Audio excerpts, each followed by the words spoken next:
Court ಹಾಲ್ಗೆ ಹಾಜರಾದ ಪ್ರಜ್ವಲ್ ರೇವಣ್ಣ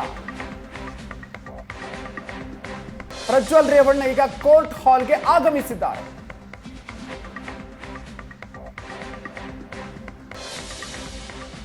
ಇಡೀ court hall ಈಗ ಕಿಕ್ಕಿರಿದು ತುಂಬಿದೆ.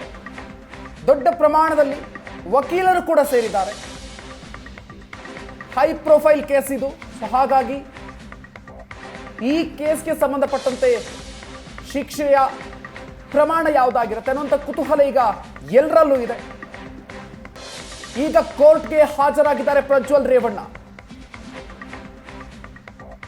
ಕೋರ್ಟ್ಗೆ ಜಡ್ಜ್ ಆಗಮಿಸಿದ್ದಾರೆ ಅಂತ ಕೂಡ ಗೊತ್ತಾಗ್ತಾ ಇದೆ. ಜಡ್ಜ್ ಮುಂದೆ ಪ್ರಜ್ವಲ್ ರೇವಣ್ಣ ಹಾಜರಾಗಿರುವಂಥದ್ದು. ಕೆಲವೇ ಕ್ಷಣಗಳಲ್ಲಿ ಶಿಕ್ಷೆಯ ಪ್ರಮಾಣ ಪ್ರಕಟ ಆಗುತ್ತೆ. ಯಾವ ಪ್ರಮಾಣದ ಶಿಕ್ಷೆ ಪ್ರಜ್ವಲ್ ರೇವಣ್ಣಗೆ ಇನ್ನೇನು ಕೆಲವೇ ನಿಮಿಷಗಳಲ್ಲಿ ಗೊತ್ತಾಗುತ್ತೆ. ಜಡ್ಜ್ ಕೂಡ ಕೋರ್ಟ್ ಹಾಲ್ಗೆ ಆಗಮಿಸಿದ್ದಾರೆ ಅಂತ ಗೊತ್ತಾಗ್ತಾ ಇದೆ.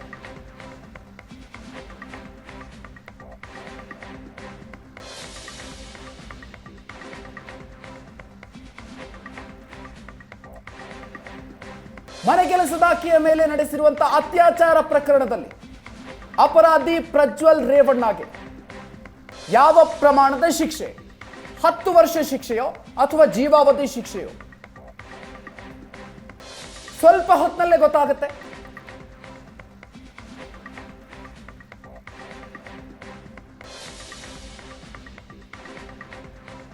ಈಗ ಈ ಆದೇಶ ಪ್ರತಿಗೆ ಜಡ್ಜ್ ಸಹಿಯನ್ನ ಮಾಡ್ತಾ ಇದ್ದಾರೆ ಅಂತ ಗೊತ್ತಾಗ್ತಾ ಇದೆ. ಅದಾದ ನಂತರ ಶಿಕ್ಷೆಯ ಪ್ರಮಾಣವನ್ನ ಪ್ರಕಟ ಮಾಡಲಿದ್ದಾರೆ.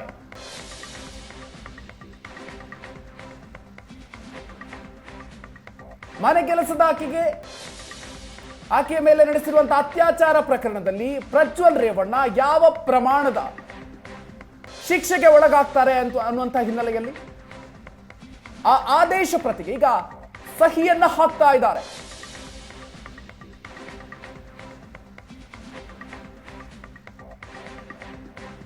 ಎಲ್ಲ ಪ್ರಕ್ರಿಯೆಗಳು ಕೂಡ ಈಗ ಅಂತ್ಯ ಆಗಿದೆ. ಸಹಿ ಪ್ರಕ್ರಿಯೆ ನಡೀತಾ ಇದೆ. ಅದಾದ ನಂತರ ಶಿಕ್ಷೆಯನ್ನ ಪ್ರಕಟ ಮಾಡ್ತಾರೆ. ಸ್ವಲ್ಪ ಹೊತ್ತಿನಲ್ಲಿ ಶಿಕ್ಷೆಯ ಪ್ರಮಾಣ ಪ್ರಕಟ ಆಗುತ್ತೆ. ಇಲ್ಲಿಯವರೆಗೂ ಕೂಡ ಆದೇಶವನ್ನ ಬರೆಸುವಂತ ಪ್ರಕ್ರಿಯೆ ನಡೆಯಿತು. ತಮ್ಮ ಕಚೇರಿಯಲ್ಲಿ ಜಡ್ಜ್ ಡಿಕ್ಟೇಟ್ ಮಾಡಿದ್ರು. ಅದಾದ ನಂತರ ಈಗ ಆ ಆದೇಶ ಪ್ರತಿಗೆ ಸಹಿಯನ್ನ ಹಾಕುವಂತ ಪ್ರಕ್ರಿಯೆ, ಸಹಿ ಹಾಕಿದ್ದಾರೆ. ಇನ್ನದನ್ನ ಪ್ರಕಟ ಮಾಡುವಂತ ಪ್ರಕ್ರಿಯೆ ಮಾತ್ರ ಇರೋದು. ಕೆಲವೇ ಕ್ಷಣಗಳಲ್ಲಿ ಶಿಕ್ಷೆಯ ಪ್ರಮಾಣ ಪ್ರಕಟ ಆಗಲಿದೆ.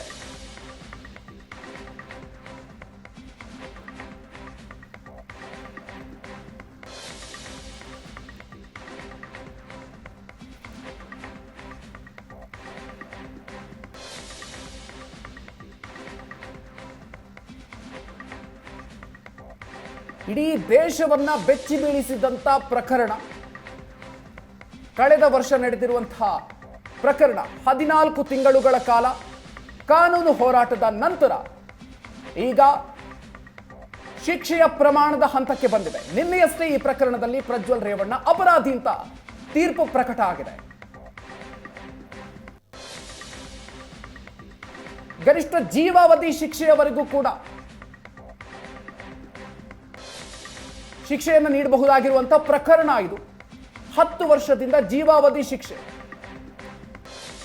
ಕನಿಷ್ಠ ಪ್ರಮಾಣದ ಶಿಕ್ಷೆಯನ್ನ ನೀಡಿ ಅಂತ ಪ್ರಜ್ವಲ್ ರೇವಣ್ಣ ಇವತ್ತು ನಡೆದಿರುವಂತಹ ವಾದ ಪ್ರತಿವಾದದ ಸಂದರ್ಭದಲ್ಲಿ ಜಡ್ಜ್ ಮುಂದೆ ಕೈ ಮುಗಿದು ಅಳ್ತಾ ಮನವಿಯನ್ನ ಮಾಡಿಕೊಂಡಿದ್ದ.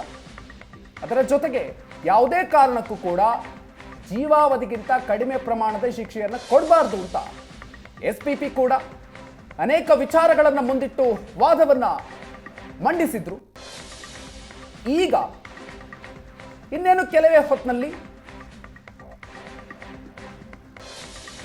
ತೀರ್ಪು ಪ್ರಕಟ ಆಗುತ್ತೆ. ಯಾವ ಪ್ರಮಾಣದ ಶಿಕ್ಷೆ ಅನ್ನುವಂಥದ್ದು ಸುದೀರ್ಘವಾಗಿರುವಂತಹ ತೀರ್ಪು. ಸೊ ಹಾಗಾಗಿ ಸಾಕಷ್ಟು ಕುತೂಹಲ ಇದೆ. ಯಾವ ಪ್ರಮಾಣದ ಶಿಕ್ಷೆಗೆ ಪ್ರಜ್ವಲ್ ರೇವಣ್ಣಗೆ ಪ್ರಕಟ ಆಗುತ್ತೆ ಅನ್ನುವಂಥದ್ದು. ಕನಿಷ್ಠ 10 ವರ್ಷದಿಂದ ಜೀವಾವಧಿ ಶಿಕ್ಷೆಯವರೆಗೂ ಕೂಡ ಅವಕಾಶ ಇರುವಂತ ಪ್ರಕರಣ ಇದು. ಪ್ರಜ್ವಲ್ ರೇವಣ್ಣ ವಿರುದ್ಧ ದಾಖಲಾಗಿರುವಂತಹ 4 ಪ್ರಕರಣಗಳ ಪೈಕಿ 1 ಪ್ರಕರಣದ ತೀರ್ಪಿದು. ಮನೆಗೆಲಸದ ಆಕೆಯ ಮೇಲೆ ನಡೆಸಿರುವಂತಹ ಅತ್ಯಾಚಾರ ಪ್ರಕರಣದ ತೀರ್ಪು. ಈ ಪ್ರಕರಣದಲ್ಲಿ ನಿನ್ನೆ ಪ್ರಜ್ವಲ್ ರೇವಣ್ಣ ಅಪರಾಧಿ ಅಂತ ತೀರ್ಪು ಪ್ರಕಟ ಆಗಿರೋದು. ಹಾಗಾಗಿ ಆ ಪ್ರಕರಣದಲ್ಲಿ ಪ್ರಜ್ವಲ್ ರೇವಣ್ಣ ಯಾವ ಪ್ರಮಾಣದ ಶಿಕ್ಷೆಯನ್ನ ಅನುಭವಿಸಬೇಕಾಗುತ್ತೆ, ಇನ್ನೇನು ಸ್ವಲ್ಪ ಹೊತ್ತಿನಲ್ಲಿ ಇದಕ್ಕೆ ಉತ್ತರ ಸಿಗುತ್ತೆ. ಆದೇಶ ಪ್ರತಿಗೆ ಸಹಿ ಹಾಕಿದ್ದಾರೆ ಜಡ್ಜ್. ಸಹಿ ಹಾಕುವಂತ ಪ್ರಕ್ರಿಯೆ ನಡೀತಾ ಇದೆ. ಬಹಳ ಪುಟಗಳ ಆದೇಶ ಪ್ರತಿ ಕೋರ್ಟ್ ಹಾಲ್ನಲ್ಲಿ ಕೈ ಮುಗಿದು ಪ್ರಜ್ವಲ್ ರೇವಣ್ಣ ನಿಂತಿದ್ದಾರೆ ಅಂತ ಕೂಡ ಗೊತ್ತಾಗ್ತಾ ಇದೆ. ಜೀವಾವಧಿ ಶಿಕ್ಷೆಯ ಅಥವಾ 10 ವರ್ಷಗಳ ಜೈಲು ಶಿಕ್ಷೆಯ?